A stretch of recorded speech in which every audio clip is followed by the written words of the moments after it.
My phone vibrated against the solid maple workbench, the only sound in my new, quiet shop. I answered. And my father, Robert's voice scraped through the speaker, breathless and frantic. "Mackenzie, you have to come back. Now." He did not say hello. He just started screaming numbers. "Peter is pulling the contract. The hotel restoration. All of it. $1.8 million. Gone. Because your brother sent him the wrong specifications again. You have to fix this. Call Peter. Tell him you are handling it." I looked at the dust motes dancing in the sunlight of a shop that belonged only to me. I did not feel the old spike of adrenaline. I did not feel the urge to save them. I just felt done. "I cannot do that, Dad," I said, my voice steady as a level. "You made Christian the CEO. You wanted his vision." I paused, letting the silence hang heavy between us. "Let the air handle it." I ended the call and went back to sanding. Drop a comment and let me know where you're listening from and what time it is for you right now. I'd love to know who's part of our community. If I close my eyes, I am back there. Legacy, Timber, and Joinery. The name always sounded grander than it was, a promise of permanence etched in gold leaf on the front window. But inside, it smelled of real work. Sawdust, rich and earthy. Varnish, sharp and chemical. The heavy, sweet scent of mahogany and oak being turned on a lathe. I spent 15 years breathing that air. 15 years of 90-hour weeks during peak season, when the high-end hotels needed their lobbies refurnished before the holidays. My hands were never clean. There was always a fine grit under my fingernails, a permanent stain of walnut or cherry in the creases of my palms. I have the scars to prove it, a jagged white line on my thumb from a chisel slip when I was 22, a burn on my forearm from a steam bender. I earned every callus. Then there was Christian, my younger brother. He did not smell like sawdust. He smelled of expensive cologne and freshly printed spreadsheets. He came into the shop wearing suits that cost more than my table saw, pinching his nose at the dust, talking about scaling and efficiency. He looked at a piece of hand-carved heritage furniture, something that took me 40 hours to perfect, and asked if we could automate the detailing to cut labor costs by 30%. He saw wood as inventory. I saw it as a living thing that needed to be understood. I remember standing in the finishing room late one night, the fumes making my head swim, trying to get the lacquer just right on a restoration piece for a museum. My back ached, a dull throb that had become my constant companion. I looked down at my hands, rough and stained. And then I thought about Christian, probably at a networking dinner, talking about the family legacy. I convinced myself it was a fair trade. I was sanding down the rough edges, taking the brunt of the hard labor so the business could shine. I told myself that my sweat was an investment, that if I just worked hard enough, if I made myself indispensable enough, my parents would eventually see the value I brought. It is funny what you tell yourself to survive. I thought I was sanding a rough board, smoothing it out until the true grain revealed itself. I thought if I gave enough of myself, the family dynamic would finally become beautiful and polished. I did not realize then what I know now. I was not sanding the wood. I was sanding away my own skin, layer by layer, until there was nothing left but raw nerve. I was eroding myself to build a pedestal for someone who did not even know how to hold a hammer. It started as a simple favor. Christian needed to learn the workflow for a new inventory system, or so he claimed. I set him up at a desk in the back office, walked him through the software, and told him to holler if he got stuck. I went back to the shop floor, assuming he was just punching in data. An hour later, I needed to check a blueprint on the shared server. I logged in at my workstation, but the file path was different. Someone had reorganized the folders. I clicked through the directory, looking for the project files, and stumbled upon a folder I had never seen before. It was labeled Executive Strategy. I should have closed it. I should have respected the privacy of a folder clearly not meant for me. But a cold feeling prickled the back of my neck. I opened it. Inside were dozens of subfolders: financials, restructure, legal, and then I saw it. A folder named Transition. My hand hovered over the mouse. I clicked. It was an email chain. The subject line read, CEO Transition Finalization. The date was from 2 years ago. I opened the first email. It was from my father, Robert, to the family attorney. We are ready to move forward, he wrote. Transfer 100% of controlling interest to Christian effective immediately. I read it again. And again. 2 years. For 2 years, while I was pulling 90-hour weeks, while I was literally bleeding for this company, my little brother had owned it. I scrolled down, my heart hammering against my ribs like a trapped bird. There were more emails. Emails between Christian and my parents discussing my role. Mackenzie is great with the tools, Christian wrote in one message from 6 months ago, but she lacks the vision for where we are going. We need to keep her focused on production. If she asks about the budget for the new CNC machine, tell her it is not in the quarterlies. I sat back, the office chair creaking in the silence. It wasn't just money. It wasn't just a title. It was every conversation we had had for the last 2 years. Every time I proposed a new design and they said no, too expensive, I thought they were being fiscally responsible. I thought we were a team making tough choices together. But it wasn't a team. It was management, handling labor. Every no I received wasn't market-driven. It was ego-driven. They needed Christian to be the leader because it validated their own desires. They wanted a white-collar legacy. They needed him to be the genius so badly that they handed him the keys to the kingdom I built, and then they locked me in the workshop to pay for it. The realization hit me with the force of a physical blow. They didn't just favor him. They were protecting a fantasy. A fantasy where their son was the brilliant executive, and I was just the help. And they had been lying to my face every single day to keep that fantasy alive. The showroom was quiet when I walked in. Robert, Susan, and Christian were standing by the front desk, reviewing sales figures on a tablet. The air smelled of lemon oil and expensive leather, a sharp contrast to the raw lumber scent of the back room. They looked up as I approached. Christian smiled, that tight, polished smile he used on clients. "Hey, Kenz," he said. "Did you finish that inventory update?" I did not answer. I walked past him and placed a stack of printed emails on the glass counter. The sound was like a gavel striking. "What is this?" Susan asked, reaching for the papers. I watched her face as she read. I watched the color drain away. Robert looked over her shoulder, then looked at me, his expression hardening. "You were snooping," he accused. I ignored him. 2 years. I said, my voice low and controlled. "You transferred the company 2 years ago, and you let me kill myself working 90-hour weeks, believing I was building my own future." Christian stepped forward, smoothing his tie. "It was a strategic decision. Mackenzie, we needed to secure the asset. You are great with your hands, but let's be honest, you do not have the head for corporate structure. We needed vision, not just labor. Just labor." The words hung in the air, heavy and suffocating. I looked at my parents. They did not disagree. They did not defend me. Robert crossed his arms. "Christian is right," he said. "He has the degree. He knows how to scale. We were going to tell you eventually. We just wanted to make sure the transition was smooth." "Smooth for whom?" I asked. "For the new CEO who does not know a dovetail from a dowel, or for the worker you have been exploiting?" Susan tried to soften the blow. "We want you to stay, honey. We have a plan. We are prepared to offer you a 20% stake in the company. Non-voting, of course. But it is a generous offer. 20%. After 15 years, after building this place from a dusty shop into a premier restoration house, they were offering me scraps from my own table. My pulse did not spike. I felt the cold clarity of a final measurement. "No," I said. "I do not accept." Christian laughed, a nervous, incredulous sound. "What are you going to do? Quit? You can't. You signed a non-compete." I looked him dead in the eye. "I signed that with Robert Sullivan.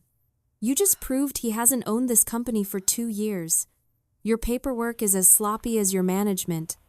I walked to the back. I did not take a single thing that belonged to the business. I left the expensive saws, the lumber, the finished pieces. I took only my personal tool roll, the chisels with the handles worn to the shape of my grip, the block plane I had bought with my first paycheck. I packed them into my canvas bag. As I walked out the front door, Robert called after me. "You are making a mistake, Mackenzie. You are walking away from your legacy."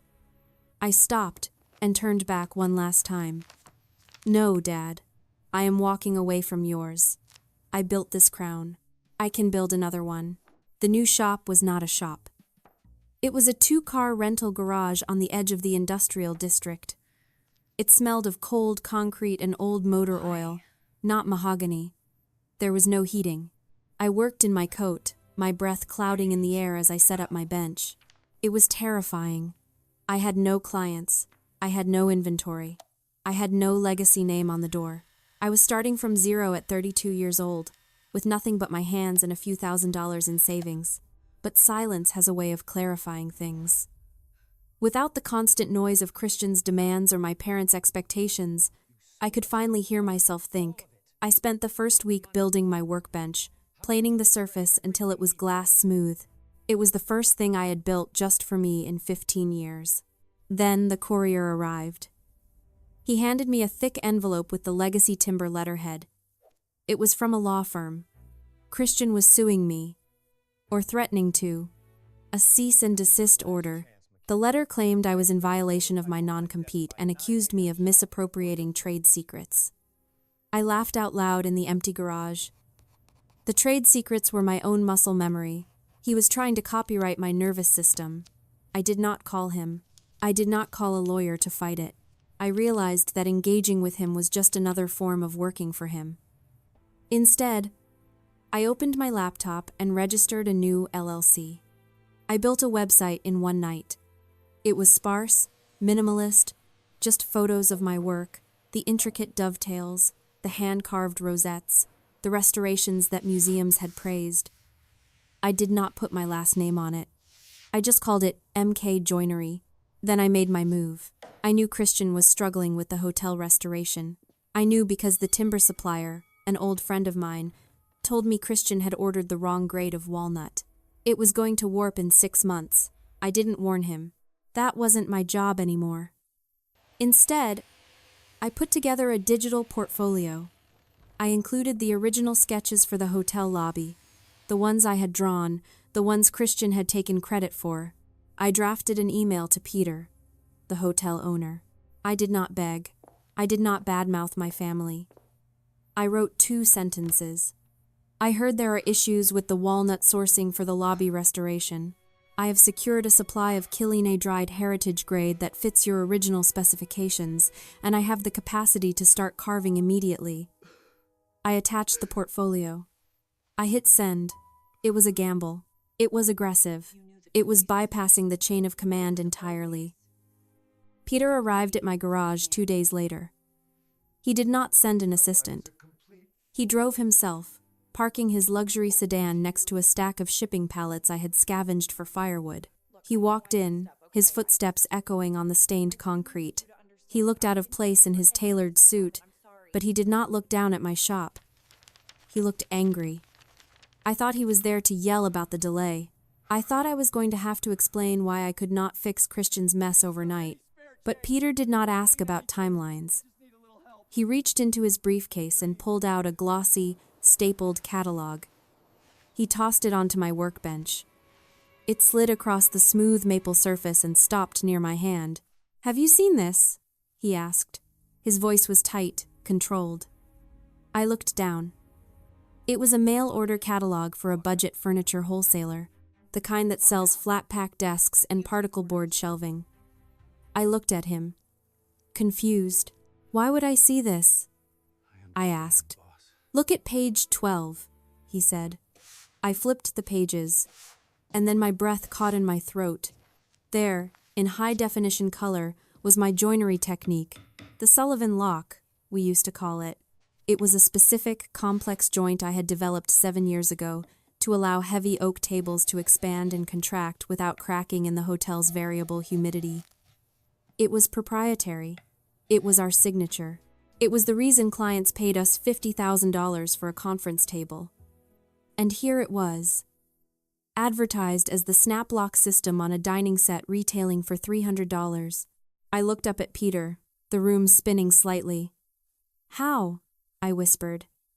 Christian sold the license, Peter said, his voice dripping with disgust.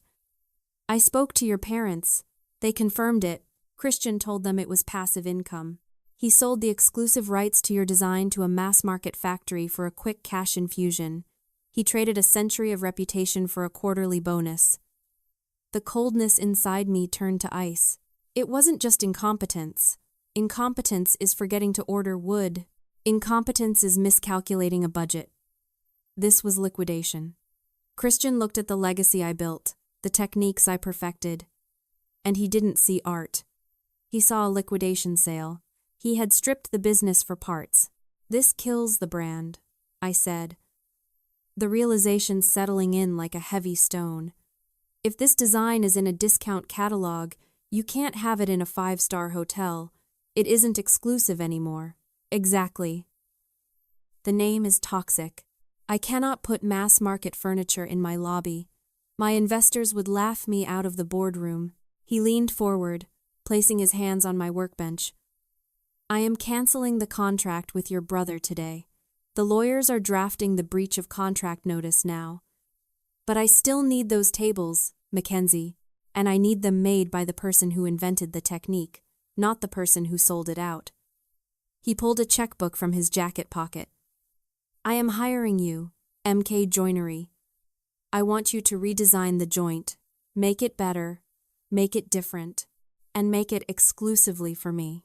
I stared at the check he wrote. It was a deposit for $200,000, enough to rent a real shop, enough to hire a crew, enough to bury legacy timber. I took the check. I did not smile. This wasn't a happy victory. It was a grim one. My family had sold our history for pennies, and now I was the only one left who could afford to buy back the future. The fallout was total. When Peter fired legacy timber, the news hit the industry like a shockwave. Other clients, already frustrated by Christian's delays, began to investigate. When the mass-market catalog hit mailboxes a week later, the reputation of the Sullivan name was incinerated. High-end designers don't buy from brands that sell their souls to discount outlets. Christian tried to spin it as democratizing design, but no one bought it. The bank called in the loans. Suppliers demanded cash up front. Within a month, the for sale sign was up on the building my grandfather had bought 50 years ago. Meanwhile, MK Joinery was thriving. I had moved out of the garage into a proper studio, a brick-walled space with high windows and proper ventilation. I had 3 employees now, young woodworkers who cared about the craft. Sawdust, coffee, and focus. I was inspecting a shipment of black walnut when the bell above the door chimed. I looked up. Robert stood there. My father.